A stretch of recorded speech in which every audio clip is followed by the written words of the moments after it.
ஹாய்ங்க. பொங்கல் ஷாப்பிங்க்காக போத்தீஸ் போயிருந்தோம். என்ட்ரன்ஸே சூப்பராக இருந்துச்சு. முன்னாடி பொங்கல் தீம்லாம் வச்சுருந்தாங்க. நல்லா இருந்தது பார்க்கவே. சரி சாரீ போய் பார்க்கலாம் அம்மாவுக்கு அப்படின்னு சொல்லிட்டு சாரீ கலெக்ஷன்ஸ் போய் பார்க்க போயிருந்தோம். சூப்பராக இருந்தது. நிறையா சாரீஸ் இருந்தது. ரீசனபிள் ப்ரைஸாக இருந்தது.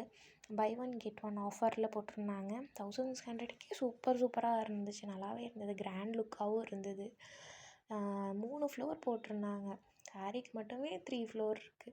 அப்புறம் மென்ஸ்க்கும் நல்லா இருந்தது. நிறையா வெரைட்டி ஷர்ட்ஸ்லாம் டிசைன்ஸும் சூப்பராக இருந்தது. கலரும் நல்லா இருந்தது. எது எடுக்கிறதுனே தெரியல. அப்புறம் ஸ்வெட்ஷர்ட்டு, ஹூடி எல்லாமே நல்லா இருந்தது. ட்ராக்கு நிறைய வச்சுருந்தாங்க. ஒன்ஸ் போய் போத்தீஸ் விசிட் பண்ணி பாருங்கள் பெங்களூரில். நாங்களும் இந்த டைம் தான் வந்தோம். சரி போய் பார்க்கலாம் அப்படின்ட்டு. பாப்பாவுக்கு ரெகுலர் வியர்லாம் இதில் சூப்பராக இருந்துச்சு பாப்பாக்கெலாம். பெங்களூரில் இருந்தீங்க அப்படின்னா சிக்பேட்டில் தான் இருக்குது போத்தீஸ். விசிட் பண்ணி பாருங்கள். நல்லாயிருக்கு. தேங்க்ஸ் ஃபார் வாட்சிங்.